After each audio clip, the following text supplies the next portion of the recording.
راج سبھا کا سانسد ہے، chief minister ہے، پرائم منسٹر ہے، بادشاہ ہے، چیئرمین ہے، کیا میں یہ نہیں جاننا چاہتا؟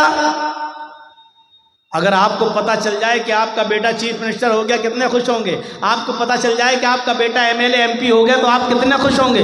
یوسف علیہ السلام کے بارے میں جب ان کے باپ یعقوب کو پتا چلا کہ میرا بیٹا ملک مصر کا بادشاہ بن گیا تو خوش نہیں ہوئے؟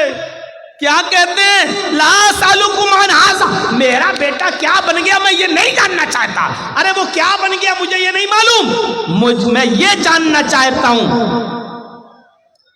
اسألکم عن ای دین ترکتہ، میں یہ جاننا چاہتا ہوں کہ تم نے اس آدمی کو کس دین پر دیکھا ہے، کس دین پر چھوڑا ہے، یعنی اس کا دین کیا، اس کا مذہب کیا ہے۔ یعقوب علیہ السلام کو اتنے دنوں کے بعد بھی فکر ہوئی تو یہ ہوئی کہ میرے بیٹے یوسف کا دین کیا ہے، اس کا مذہب کیا، اس کی تربیت اچھی ہوئی کہ نہیں ہوئی، وہ اچھے ماحول میں پلا کہ نہیں پلا، ناکارہ تو نہیں ہو گیا۔